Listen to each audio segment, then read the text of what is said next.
All right, so we'll start on the theory that once we start, everyone will come on in. And first, just again, a big thank you to all our guests that have joined us here at the Center for Brain Health for this incredible event with HKS and Cadre. My name is Andrew Nevin. I work here at the Center for Brain Health.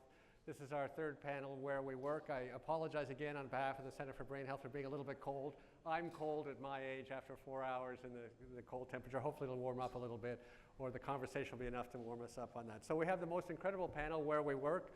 As my boss, the famous Dr. Sandy, says, we spend more time at work than anywhere else. So we are the anchor of bringing up the three panels together. And we have the most three incredible panelists. We have Julie Volosin, who is the head of HKS Atlanta. She is, if I understand this correctly, the only director of an HKS office who comes from the interior design side, not the architecture side. Is that correct? Correct. So quite an accomplishment.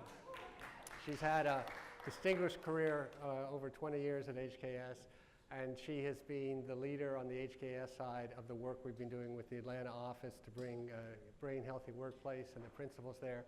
So we really look forward to hearing from her.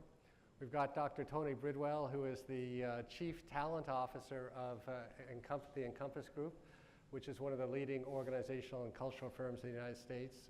Dear friend and very accomplished person who's got amazing things to say.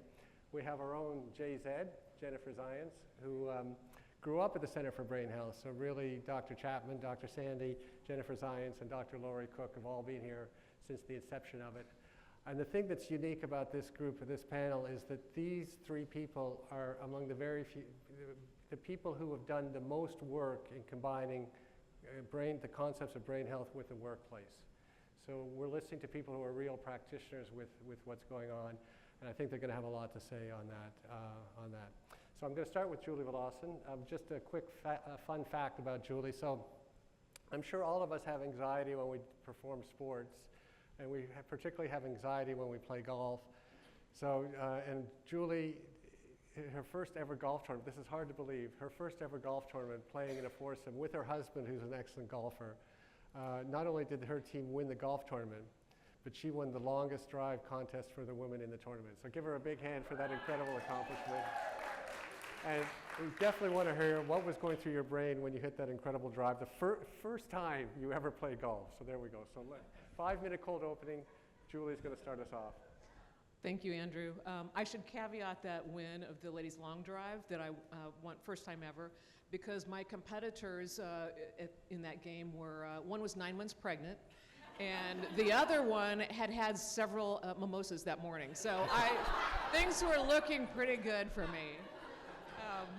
But as Andrew said, I'm the Atlanta office director, and I'm an interior designer. So I've always, my career path has been, how does the cognitive skill pair with and relate to the spatial environment that we work in, and that's what I do. That's my passion. So when a couple of years ago, when HKS and the Center for Brain Health were having conversations about partnering and how could we perhaps pilot one of our offices to try out the brain health assets and implement them and measure and see how we could what we could discover from that from a business perspective.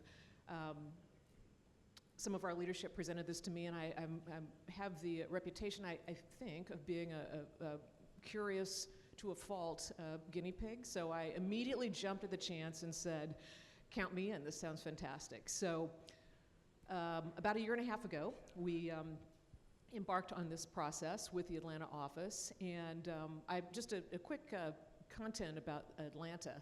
We're about 80 professionals in Atlanta. We are one of the largest offices and most diverse in our 29 offices worldwide. And within that 80 persons, we're approximately 16 different countries represented and 37 different languages and 6 practice areas from commercial healthcare, education, aviation, and so forth. And so I thought, what a perfect stew pot to try this brain health experiment in. And so that's what we've been working on for the past year and a half. Okay, we'll hear about the results of it after the next round, and we've got a great slide to illustrate the results. All right, Dr. Tony, I'm going to ask you for your cold opening, but your fun fact is Dr. Tony travels too much. So he has traveled the equivalent of 120 121 times around the Earth. So I'm going to ask you before you start, what was the most memorable in the positive sense? We don't want to hear any negative stories. But what was the most memorable business trip in a positive sense for you out of those zillions of miles?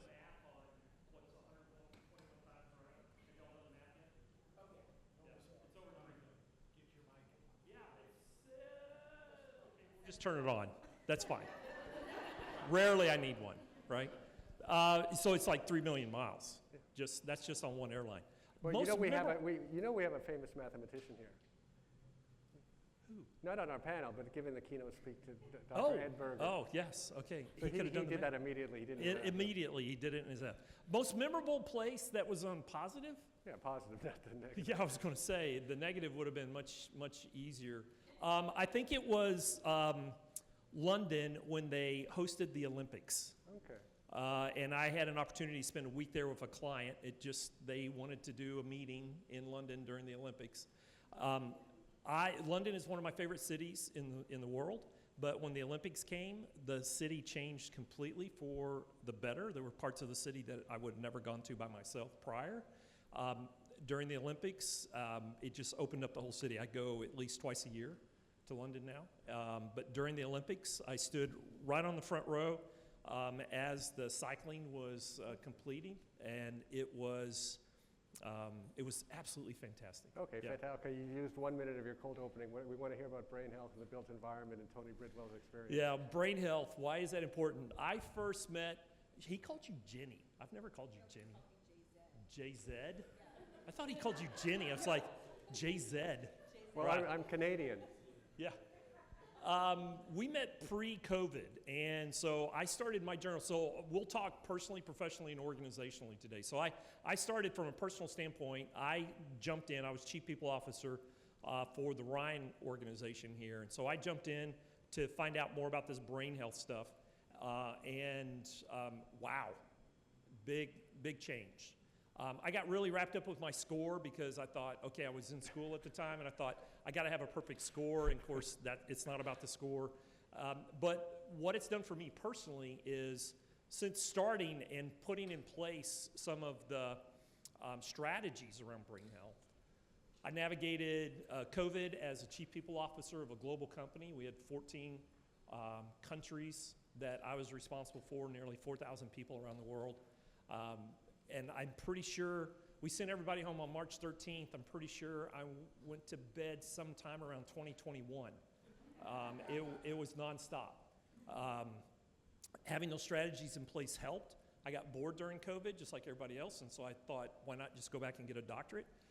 So I navigated a doctorate, being a practice leader, wrote 2 books, published a dissertation, and still have enough energy to do what I do every single day. And I promise you, I can link it back to and lost 70 pounds along the process. Because I gained 70 pounds during COVID, I had to figure out how to get rid of 70 pounds after COVID. But had I been on the path without the strategies prior, there was no way I would have navigated any of that.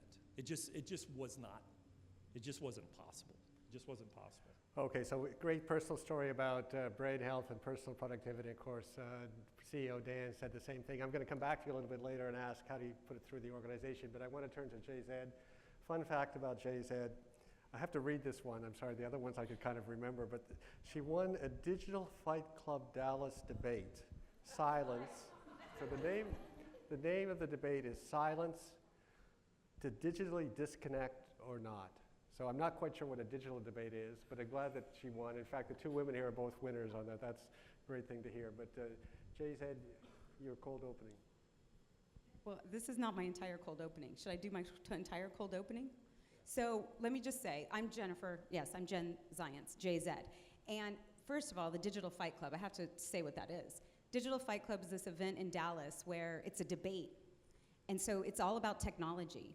And they asked us to come, Center for Brain Health, and talk about digital detox in an entire debate around technology and different forms of technology. So it was really super fun. Okay, so I'm director of programs here. As Andrew said, I really grew up here, and I've gotten to see a huge evolution in the way that people think about their brain. 6 years ago, the average person that I saw, I think they were talking about this earlier in the where we live with dementia, I was seeing people in their 70s who had had 2 to 3 years of decline. The work we were doing was in differential diagnosis, a lot of the work with adults, because that's who was seeking out services and curiosity. Now, not even now, pretty like over some time, what we started seeing was individuals in their 50s and 60s who had family history. They started noticing some glitches. They wondered, am I starting to get that? You know, do I have what my mom or my dad had? And there was a huge fear that was going on. We became huge advocates for baseline testing. No one in here, I mean, what is your own neck-up checkup? No one in here gets a neck-up checkup when you go for your physical. And so we are advocates, we're really trying to push for this in policy change and just in practice of every individual being able to have a neck-up checkup that's more holistic, that's not necessarily a diagnostic, but something that you're tracking. And so what I'm really doing right now is most of those people, so 100% of the people I saw 26 years ago had some form of impairment. Now, basically, 95% of the people I see are healthy people. And they want to know, what can I do to keep the edge, stay on top? How do I sharpen my knife? And so we get to work with a lot of the tip of the spear kinds of folks. We worked a ton in law enforcement, a ton in active duty military, and a ton now also in the corporate sphere with really high performing, hard charging people. So that's, yeah. Okay, so let me go back to Julie here. You led your 80 people through the BrainHealth work in the Atlanta office. Talk to us about what you achieved. What were some of the barriers of it? Was it easy? Was it hard? Did people come on board? That's what people want to hear. And let me know when you want the slide. I'd like the slide. You'd like the slide? No, it was not easy. It's like adopting a new fitness plan. You know, some people are all aboard, others are not. Some will do half, and so you know, we're human beings. I think that to fast forward, some of the things that we have been able to measure that have been very, from a business leader standpoint with a P&L, I was specifically interested in, okay, if this works for us, it will encourage us to be better well-being outside the workplace, but how does this affect our business? And so we have only been doing this about 1.5 years, but we've been measuring for a little over a year. So the first year, some significant statistics that we've been able to capture, including staff retention has increased. Overall lower voluntary turnover. We have the, let's see, what is it, 12% highest, less turnover this past year. And firm-wide in our 29 offices, we have about 18% lower turnover than the entire firm. So that's significant from a business standpoint. You know, our people are our greatest assets, and if we can keep them stimulated and healthy and happy to. So does everyone now believe in the economic benefit of BrainHealth with these results? I think we're still measuring that. I think and we're not saying that this was the 100% all in why, but this is definitely has happened, that has not happened in past during this last period of time that we've been measuring. We've also, we have an annual Gallup survey for measuring employee engagement, and we had higher employee engagement this past year. It did increase from past. So engagement, happy employees, fulfilled, all relates to the retention as well, right, for business. And then focused task completion. We're a professional services firm, so the more focused we are and the less distraction, the better our work product is, the less error would occur, and it just has been a really impactful in that way as well. And then multitasking is, you know, the death of a lot of us when no matter what the business, it really becomes a struggle for professional services groups. And our multitasking frequency decreased about 30%. And that was significant overall because that we're working smarter, not harder, And we want people to go home and be refreshed and be better individuals with their families and come back energized to do our work. So all of those things we're still measuring. We're measuring throughout the next year as well, and we'll have better data then. But these have been really impactful. Good first steps. Yeah. So do you have any doubt about the ROI of BrainHealth yourself personally? I know it has to be improved out, rigorous academic study, but do you have any doubt? As leader, would you always choose to invest in BrainHealth? I will, personally. It's yeah, okay, absolutely. So let me turn to Tony. So just as my background, I am the least important person at the Center for BrainHealth. So I am an economist. I'm embarrassed that we need an economist. But the reason that Sandy needs an economist, and she coined the term brainomics, is it turns out there's still people in the world that make decisions, not because it's better for people or better for your brain health or better for flourishing, but because there's an ROI. So it's very heartening to hear that our client partner who spent the most time investigating in a systematic way the return on investment is saying there's a high return on investment. So thank you for that. Dr. Tony, so you have been on a personal journey. It's been incredibly helpful to you, as you said, your brain health journey. But why is it so hard to embed it in organizations? Because I think you said the company that you were the chief people officer for 4,000 people? But I don't think those 4,000, you were doing brain health and you were getting incredible personal results and the PhD and all the things that you were doing and more personally productive, just like CEO Dan said. But why is it so hard to get corporations to, given the results we're starting to get, why is it so tough? Yeah, that's a big question. Before is that your actual office? Are those pictures of your office? It is. I so want to go there. That is a cool place to hang out. If I could, I missed one piece that you need to come visit. Yeah. I invite you. So the top image is a part of our office. It's highly functional, very open. This is a gathering at the top, just a normal business day, and we often see that. The bottom, the fierce ping pong tournament, is what will often happen when I'm leaving the office at 6 or so, and that same space has been transformed into this ping pong match that is, there's money on the table. It's highly competitive. But so while you're here right now, there's a massive ping pong tournament. Oh, not during business hours, Tony, ever. But yeah. That is a fantastic place. All right, so BrainHealth. why doesn't it happen? Well, why is it so hard? And give us advice at the Center for Brain Health and our partners, HKS. How do we accelerate? How do we get more corporations to embrace brain health? They get a return, their people do better. Yeah, I mean, it's, wow. It's a super simple answer that I think we take for granted. There's just a lack of awareness. I mean, at the end of the day, when somebody, if I was to walk into someone's organization, and currently in my current role, I normally get a phone call when somebody has broken something in the culture. So I'm the culture guy. I normally come in, somebody's broken something. Either somebody has broken themselves or someone else, or there's something bigger in the culture that gets broken. And so when I go in and I start having conversations, we normally start having conversations starting with a conversation around brain health. And when we bring the topic up, that we get a very common response. What are you talking about?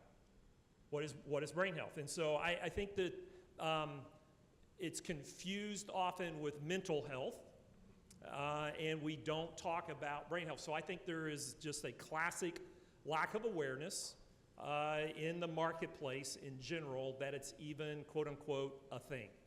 And so right off the bat, I think that's the first aspect of it. And then the second aspect, which you already brought up, being the economist, you had to bring it up, is that there's not a line item on the P&L for this. And so, if I can't, if I can't measure it and show what the savings are, cost avoidance is one of the hardest things for CFOs to deal with. We can come in and say, hey, look, by doing this, it's going to avoid this kind of cost, whether it's behavioral, whether it's health, or whatever the case may be. But if there's not a line item on it, so it becomes very, very difficult.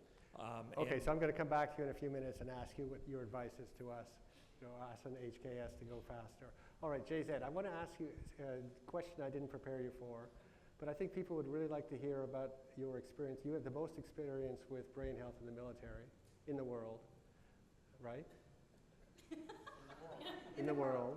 And people would really like to hear, I mean, because the military is so performance-oriented, why do they embrace brain health? What benefits do they see? What are the lessons that we learn when we work with the military? And how do we bring that to the where we work conversation? I think that when people, well, I'm gonna answer this question in a really weird way first. I want to hit off of some of the things that Tony said, because I think that these are sort of ubiquitous issues across industry, whether it's in corporate America or it's in the military. Is number one, people don't think about their brain until something happens to it or until something happens to somebody close to them. So now there's a huge push in the military because of blast injury and exposure that more people are thinking about their brain. But the second point is that what Tony had already said is that brain health, people need to understand that brain health is more than mental health. And Audette showed a great visual of that this morning, where brain health is a superordinate category under which mental health falls. So when we talk about, even in the workplace, when we first started talking to companies, their primary concern, leaders' primary concern is stress and productivity. But it was really, if we're gonna help our people, how can we help them to be less stressed? But it's also what we all forget, like as individuals, is that our brain is our greatest productivity tool. And so how can we be more efficient, effective, creative, deeper level, strategic thinkers? It's all about our brain. And when you're talking about the military, where the training that goes into operators and to service members is extraordinary. I mean, our country spends so much money on the individual investment in training. Brain is not in the equation at all. In the workplace, we put in a lot of investment into training, on-the-job training for certain processes and procedures. We have a lot of wellness programs. Pretty much until recently, I would say, the brain addressing of any brain was through EAP. Again, a mental health. Now we see the rise more in wellness programs with mindfulness and bringing on onlining importance of nutrition and exercise, which I think everyone in here knows is also very important to brain health. But by and large, a company, a military's greatest asset is their people. Everyone in here would agree. And our individual greatest asset is our brain. And we do not invest in that. And so now what we're seeing is that more and more people, forward-thinking people, the military, it's like, how do we keep our people, not because we care about lifespan and career lifespan, but this was something that got brought up earlier, which, not this term, but health span. How do we keep our own teammates, our own staff, our own personnel as healthy as possible from a quality standpoint across the entire course of their career? And that is where a lot of the shift is now moving, is into health span.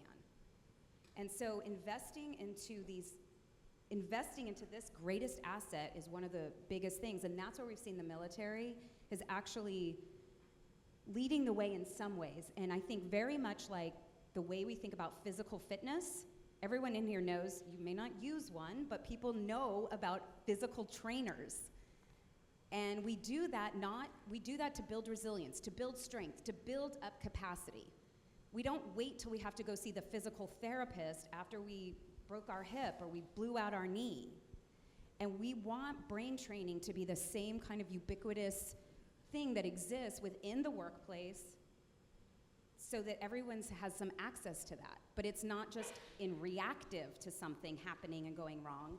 It's proactive so that there's even culturally and operationally a healthier way to go about the work we're doing.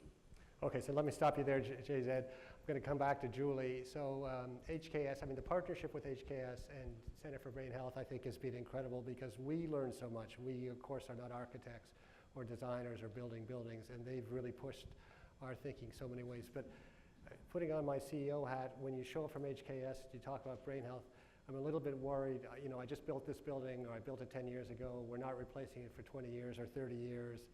And it sounds expensive when you talk about the built environment and brain health together. Talk to us about, how do I start as a CEO if I'm not about to do a new building? Great point. And do you want your next slide? Go to the next slide, Okay. Andrew, please. So, great question. We had just moved into a new office, and as I mentioned earlier, and we had created a very open plan, very flexible, and we call it the living lab. So we're measuring a lot of different things at that point. So folding in the BrainHealth models to that was easy. But if this is very applicable to anyone in any physical environment of a business, equate it to several different key things. Align your intent with your environment. So for example, what we do, and I'm a huge proponent of modeling the way, of learning a few very quick, easily digestible brain health tools, and then talk about those with your teams to make sure that you're implementing those regularly. So figure out when you walk in the morning, what's the function, what's the task of the day that you wanted to accomplish, and then look around and see in your existing space that you've been in for a life cycle of 10 years already, where in that space affords you the opportunity to accomplish that task. Is it concentrating on a spreadsheet, crunching numbers? Then you need to go into a small focus or conference room, a private area. If it's brainstorming about a new approach or a problem-solving effort, you may need an open area. So it's that kind of thinking about aligning your intent of the day with your environment, and that can be done anywhere. It doesn't cost anything. It's just a mindset. Then balancing your work day. I equate this to balancing your nutrition, your dietary needs. Instead of working in one spot for 8 hours a day or 10 hours or whatever, without moving, focusing on one thing, it's exhausting. It promotes stress and burnout. So think about it as if you do with your diet. You need carbohydrates and protein and vegetables, and so move around to different kinds of spaces during the day for different activities. And I've personally found that it's so rejuvenating just to be able to pick up and move to another part of the office for different kinds of activities, interacting with different people, being in different kinds of physical areas for different tasks is energizing just in that very simple way. And then lastly, connecting with others and exercising choice and control of the environment.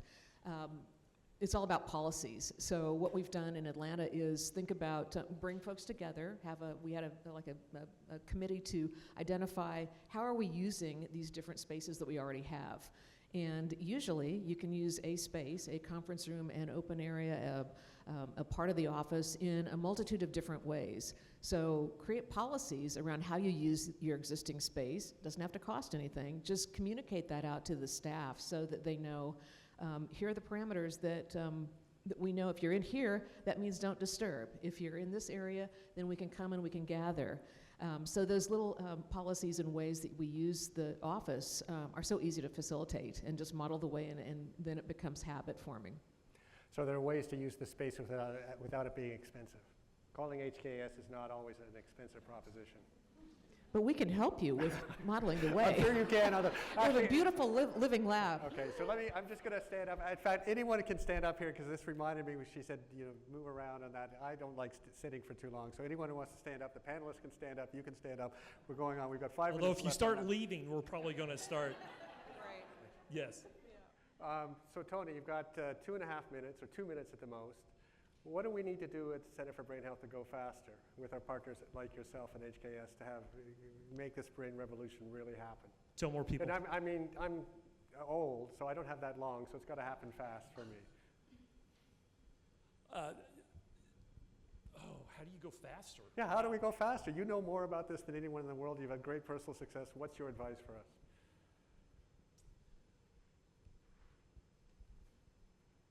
Go faster. Yeah. Look, for me, I think it has to be hard-baked into how we see culture inside an organization, okay? And so every organization has a culture whether you like it or not. And it's either by design or by default, okay? And if you're intentional and you design your culture's perfectly designed today to get what you're getting today. So whatever culture you have, it's delivering what you're getting today, okay?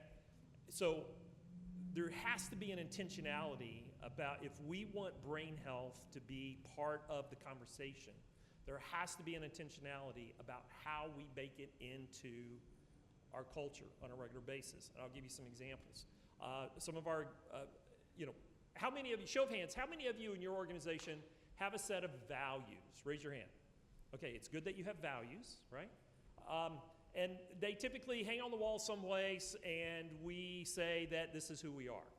However, when I go into organizations and I ask, do you have values? Everybody says, of course we have values. What are your values? Well, they say, well, wait a minute, let me go get it and look it up. Right? And they have to go get it and they have to look it up.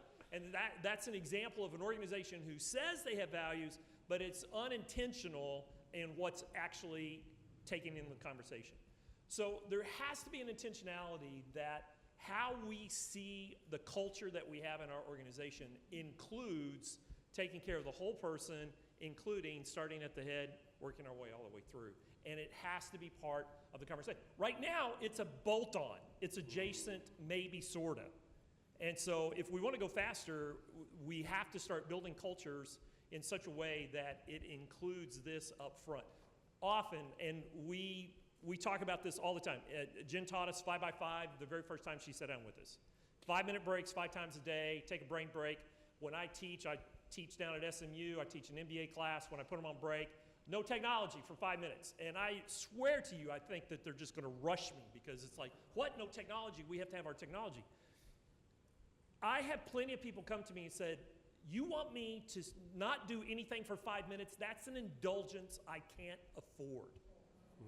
And so that tells me there's something in the culture, there's a big assumption in the culture that says that we prioritize this over that. And until we start making that shift culturally, we're going to have to shove this into organizations versus it being pulled into organizations. And so I think it's got to start at a cultural level. It starts at the top.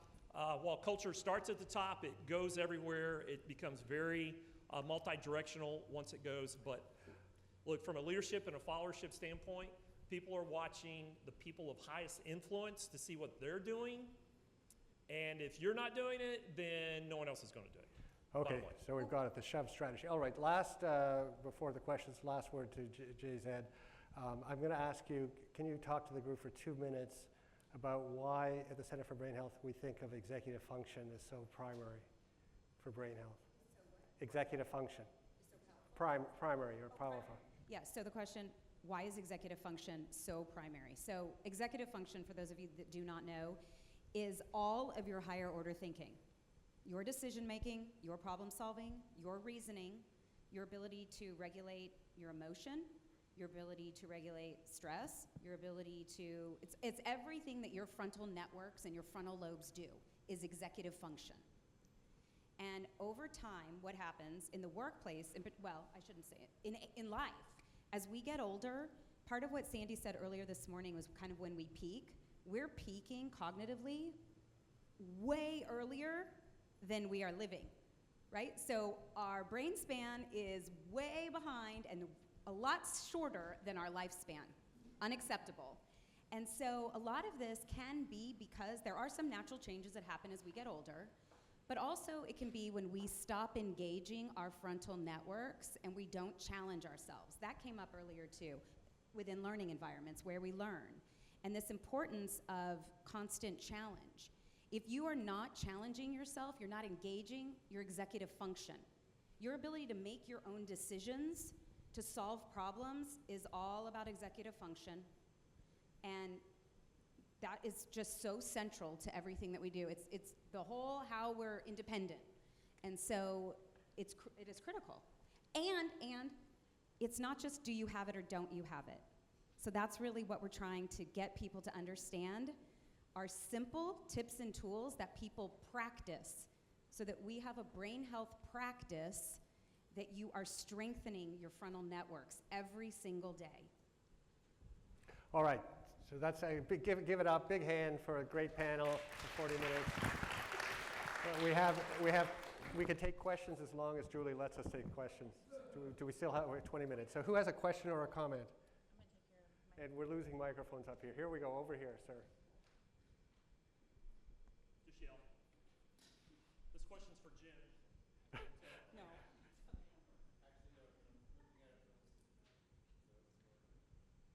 There we go.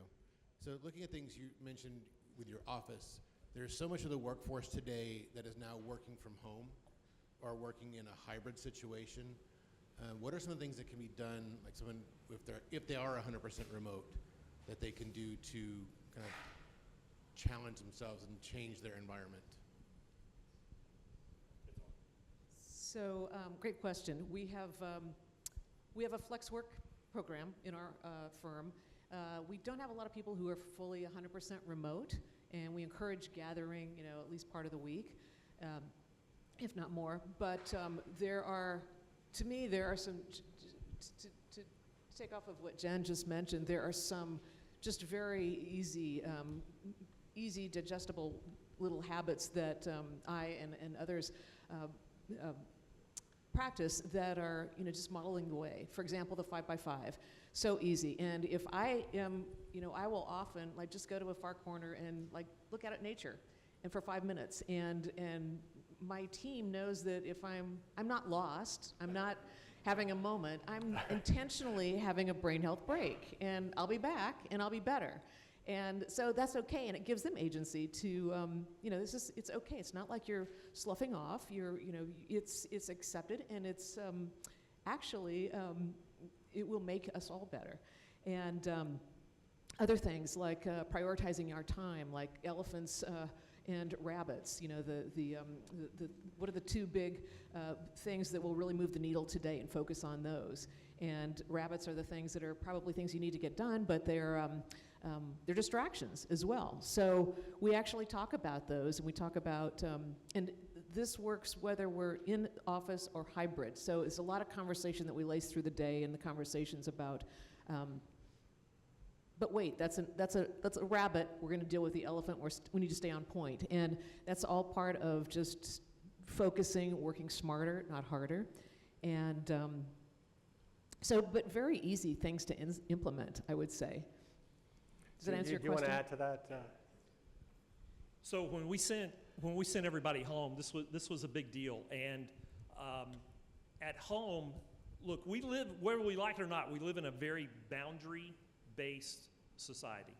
And during COVID, we stripped all the boundaries away. And so even today, when we work in a hybrid environment, when those boundaries feel blurred, we tend to struggle cognitively. So simple things, and for example, most of us in this room probably have the luxury of spaces in our home that we can designate. This is my workspace, this is my eating space, this is my sleeping space, et cetera, et cetera, et cetera. But for many people, they would work on the kitchen table and try to have family dinners on the kitchen table, and et cetera, et cetera, et cetera. And so what was happening is they couldn't shift when it's work time and when it's family time, right? And so we strongly recommended that where there was opportunity to create those boundaries, physically, to create those boundaries. And sometimes it was simple as, in my own house, I would walk by my study, and if I saw my 2 computer screens, if they were on my work screensaver, my brain would stay in work mode. And so at 5 o'clock, the screensaver on my monitors would change to something completely different. Just so when I walk by cognitively, I would see something, I would experience something different. So creating those natural boundaries to the best you can to separate that out. And this is gonna sound weird. There's a study to back it up, but change clothes. Change clothes. You go through the whole day in the same thing, and all of a sudden you're. I might be the only weird person in the room. How many of you, when you get home from work, change clothes? Okay, I am not the only weird person in the room. But during COVID, or when we work from home, we go all day long in the same thing, and your brain doesn't shift out. There was a study done with first responders, and the higher well-being group was the group that changed before they walked in the house into their regular clothes from their uniforms. So. All right, next, who's got a next question? Okay. Jennifer, I was interested in what you were saying about the NECA assessments and the sort of neuro assessment that you do before there's necessarily any issue. And my questions are, is that something that you think everybody should have to have some baseline? And is there a sort of self-awareness, self-learning component that can make it useful for a group of employees to use to help them understand how their teamwork might be working or not? Cool. Okay, so I'm going to address sort of, again, in a random way, but we have been doing what is now, we call this, it's a brain health index. And so it is a compilation of multiple measures that we pull together so that people are able to understand from a performance-driven way. We are looking at 3 primary areas right now. This is a dynamic tool, so as we learn more through research, this thing, this tool, this index might change, or it will change probably, right? So we're really looking at clarity of thinking, which is our ability to be possibility thinkers, to be strategic in the way we're doing things. Memory is part of that, but it's not the only thing. And most people think, I'm gonna go get my brain tested, I'm testing for memory, right? So that's a small part. We also are looking at emotional balance. So some of the mood things, but we're not looking at, are you depressed, stressed, or anxious? Really, it's how do you have the skills that you can rebound from these things when you do have them? Because we all have some elements of this all the time. And then third, we're looking at connectedness to people and to purpose. And that looks so many different ways. And one of the questions, when you were asking about working from home, I think it's so important. Where we work matters, but how we work matters. And being able always to be connected to our people and our teams is important, and also to be connected to the work we're doing and the mission that we're doing, right? Because that's part of the burnout side with professional efficacy. So we're looking at those things holistically. It's not a diagnostic. Should everyone get one? Yes, everyone should get one. We want it to be, the other thing that I think is extremely important is that it is, if anyone's ever gone through diagnostic testing or been, like, for example, with their parent or an adult who's gone through neuropsych, usually it's for a diagnostic reason, and it's a whole bunch of, you can't do this, you need to not do this, you need to not do this, and modify that. Really, this is very action-oriented. So every individual, the feedback we get from people is a lot of ahas. Most people will say that I hear, I didn't realize that mattered to my brain health. I didn't realize that I could do something. Everything we're asking can be actioned. And so part of our coaching process that comes with this is some goal setting. It's all self-driven. I want to put people in the driver's seat. We believe in self-agency. And so here's information, and how can we help you as our coaching team to implement and put these things into play for action. And people see changes, and we've been able to track people over time, and people go up and they go down, and they're never surprised when they go down or when they go up. A lot of times they're pleasantly surprised when they go up. But going down is not necessarily deficit and, oh my gosh, I'm declining. Usually it's marked by there's some event in my life, or yes, I was really stressed. I took it, I did this when I was in a high deadline, high pressure type of time in my life. I had a new baby, I wasn't sleeping. All these things happen, and it's a great way for us over time to be able to measure the trajectory of our own brain health, not just as a marker of deficit. So we really want people to be thinking about their brain like they think about every other organ of your body. And many of our organs we only get checked when there's a problem. Many organs we get checked at X age, right? It's like, here's your age, you need to start doing your baseline. And we believe it's not ever too early and never too late. And so we actually work with people, adults, from 18 on up to 100. No, she was pointing to me, Tony. 18 to... Okay. Next question. Okay. Marissa, did you have a question? Yes. I have one. Who's the mic? Oh, okay. So I'm fascinated about the intersectionality of culture and belonging, facilitating connection and collaboration, but also environments that facilitate that. So we think about programming that also gets facilitation of workshops that gets then promoted through the environment. So is there a way, we're looking at play, these ping pong tournaments, but you're like, oh, never on the work time. is there any exploration into play with purpose? So can we design environments that inspire, that are enriched, that inspire collaboration, ideation, innovation, and play, but also in alignment with strategic goals for the quarter or something along those lines that really have a work output that relates to the ROI? Play with purpose. That's a broad question. That's a lot of questions. Okay, well, I'm passing it on to you next, but I'll take a stab at it. If I'm understanding your question correctly, some things that have worked for us that help us with the output of our work in terms of play, correct? So we have a variety of different spaces within our existing office that are, we call it like a neighborhood table. So it's a business hub when we need it to be. It's also a gathering space for lunches with all these different cultures coming together for, world conversations.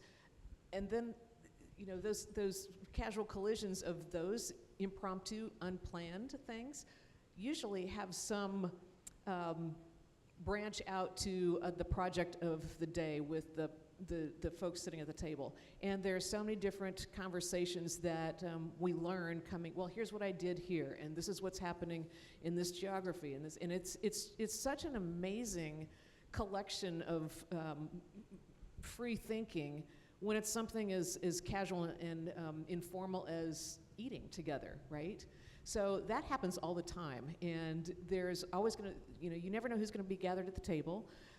But you just come and you sit, and it's thought leadership, it's sharing information, it's what works, what doesn't work, who's having an issue with what. I've learned best restaurants, I've learned more about music than I ever thought I could know, but also different kinds of project challenges too. So those kinds of informal and social gathering spaces, I think, are magical. For service providers of all kinds. Tony, do you want to add something? Oh, okay, I've got a question. Oh. Sorry, I'm behind you. No, no, Tony, no. No Well, adding. yeah, there's a lot of good research that says play helps in learning, helps in increased cognition, but also from a standpoint of it's one of the ways to prevent burnout. I mean, from a burnout standpoint, you look at setting boundaries and self-care, but you also look at creating mastery. And when you disengage from one task and you engage your brain in playing ping pong and trying to create some mastery around that particular sport, it can be preventative medicine for burnout, but also it's just good all the way around. Ours is foosball. We do have a ping pong table, but our drug of choice is foosball. Okay, we're going to go to this side of the room. Next question or comment. Following up on Go foosball. ahead. So again, hi, Whitney Austin Gray. I work with the Well Building Standard. So this is not going to be an easy question, but it's a very real one. So we travel around the world. It's been 10 years, and we ask companies to invest in health. You're asking companies to invest in brain health. And this is part of sitting next to these geniuses over here, and Harris just stepped out. But what is your accountability framework? How will you hold companies accountable for investing in brain health or failing to invest in brain health? And I'll give you a little bit of a hint here. Even what we're doing to track burnout is very interesting because we're finding employers culpable. So if we have enough evidence and research, we can start to push. If we can demonstrate that you can do this and you choose not to do this and your employees are not functioning, there is increased responsibility for accountability, for reporting on materiality aspects to investors. So this is the world that we're definitely up to and engaged on. And so I know there's not a perfect answer right now, but would love to hear some of your thoughts and vision around holding employers accountable or thinking about accountability frameworks around brain health. Who wants to take that on? Well, my response to that, Whitney, is I want to sit down with you and talk to you about what you think are greatest, how to get that done, because we are developing, we have a brain healthy workplace, brain healthy culture. We are trying to get groups to follow through with this at X number of people or whatever these metrics are, and what we're seeing is there's there's some success and then some real difficult obstacles. And I think the things that are the most successful, and I think maybe some accountability places to start, leadership. If it is not enough for a leader, and we've seen both of these kinds of examples where a leader says they've learned some tactics, they employ them themselves, but it doesn't necessarily trickle down to the rest of the team. And so the team doesn't think that they're still running at frenetic pace and not adhering to these same things. We've also seen where leaders say, it's not me, it's them, they need it. And so thinking, but then the reverse side of that is when their team says, well, are you gonna do this too? Are you learning this too? It doesn't really work. There's this mismatch. And so I think a good place maybe to start is with accountability of leadership. I'd love your input on that too, Julie. Because I do think that it is a system-wide thing to what Tony's saying about culture and how do we actually get things to change. It's going in all the directions, all the ways. And the greatest cases that we've seen, the most success, is when there is leadership that is leading the way, leading by example, providing the opportunities for their teams to share what they've learned and their insights. But yeah, I want to learn from you. Well, actually, let me add a comment here. Never took my 5 minutes in the cold opening, so I'll take 2 minutes now. Last time Dr. Harris was here, he coined the term on the spot, brain negative economy. So this is an economy that functions, but in fact it's consuming brain capital. So it's the same idea. If your economy is consuming natural capital, eventually everything is going to be deforested and gone. Here you're consuming brain capital. So a company, you can imagine, we have the Brain Health Index. Now it's meant to measure individual, ups and downs, as JZ was saying about your brain health, but it can also be used at an aggregate level, not a de-identified level, for the average brain health index in the company. Now if your company is ticking along and the average brain health index of your employees is going down, that's a pretty good indication that you're not a brain negative economy, but you're a brain negative company. And that can be a starting point for saying to a company, here you are, you're obviously burning up your employees' brains to get whatever profit or economic output you are. So that may be a starting point.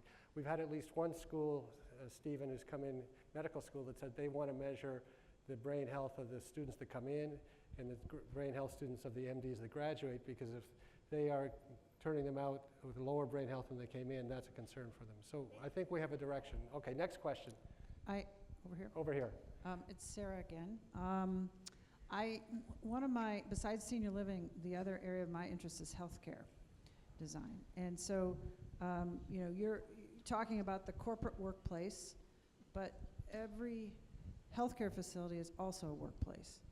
And, and every store and every school, for that matter. But in healthcare, the stresses are particularly high, just because of the nature of the work. I don't think anybody in healthcare is even aware of brain health. And what do we have to do to make this an issue in that industry as well? Okay, so this is the end of our panel, so 30 seconds each to answer this question. Andrew, before that, we have one more question. Go ahead. Who's got the last question? Oh, go ahead, sir, please. I was going to ask Ted Vanderlinden with HKS. I was going to ask, the 5 for 5, so to speak. I think about it all the time, and sometimes, I just see folks just go to their phones, and it's a Instagram, it's a TikTok, or whatever it is for 5 minutes, and I find that that's such a, why go down that rabbit hole? But there are apps that are out there, so I think in terms of gamification, words with friends, doing something where at least you're working on something, problem solving, but there's an app I use called Lumosity that I still think just challenges me all the time, if it's a math equation or if it's just remembering where that was. But 5 minutes of that, I find myself just kicking right back in. So maybe there's some things like that that may fall into the category of lessons learned, application practices that might be helpful. And I'm not sure if you guys have touched on that or not in the work here or in the future prospects of work here. Well, you're talking about brain breaks, and I'd say what you're talking about is different than a brain break. So a brain break is really not looking at information, not engaging in anything. It is embracing silence. And I think it's impressive because most people in this room probably remember what it's like to be bored as a kid. Nobody knows what it's bored, what they're like, or their boredom is something different. But there was a study done several years ago where put adults in a room by themselves for 15 minutes with no stimulus, and the only way they could get out is if they shocked themselves. Most adults would shock themselves. We can't be alone with our own thoughts for 15 minutes now. Okay, so Julie's coming out. I just want to say that I think there's a difference. That's one goal is engagement. Another goal with a brain break is disconnect, an intentional disconnect from technology and people. It's walking away from everything, going to the bathroom without your telephone, driving in silence. The things that we don't do now, that's just, you can do the same thing in a different way. So that's a brain break. And I think to the question about healthcare, this is a huge problem. So I actually just spoke last week to a leadership retreat at Cook Children's, which was, a combination of administrators and providers. You're right, they don't know. And all that they think about, really, it goes back to my thing of nobody thinks about their brain until something happens to it. So it's when it's the last thing, complete burnout, I'm at wit's end, and we need to do more to help them. Fun fact, or I don't know, interesting fact, during COVID, we launched a program specifically for frontline, for healthcare. The amount of people that would even engage, the number of people that would engage was very low. Why? Because they're so, all the feedback we got is they're so overworked, there was so much. Now, those were like, I would argue that it's not that much different, like in terms of like the workload now. So we need to get more education out there. You would think people involved in healthcare would know about brain care, but they don't. They don't. We don't even learn that. Doctors don't really learn this at all, don't learn this in medical school. Last word. Yeah, the single quickest way is to start to bake it into everything else that you're already doing, right? So if you already have leadership development, you make it part of leadership development. If you have some other type of development, you bake it into you put it into the cadence that you already have, and then all of a sudden it becomes part of the cadence. So, yeah, that. All right, everyone, give it up for us. What a fantastic panel we've had today on where we were. Are we done? Time for a break? Not yet.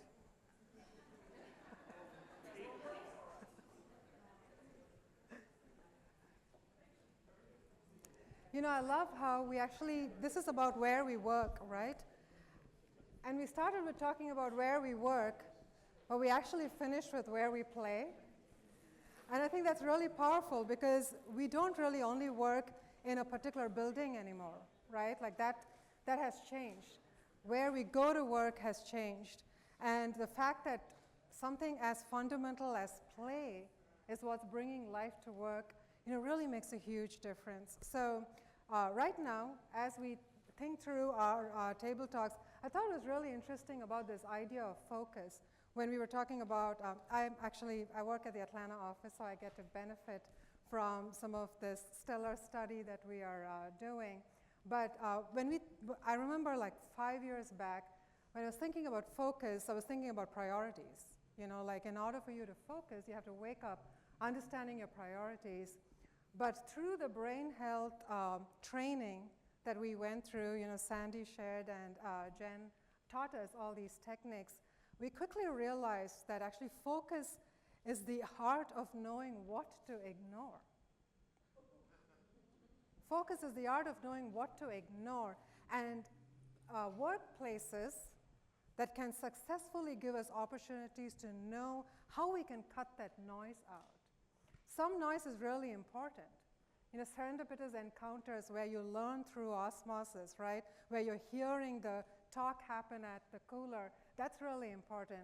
But we can thrive where we work if we can actually have that gift of focus.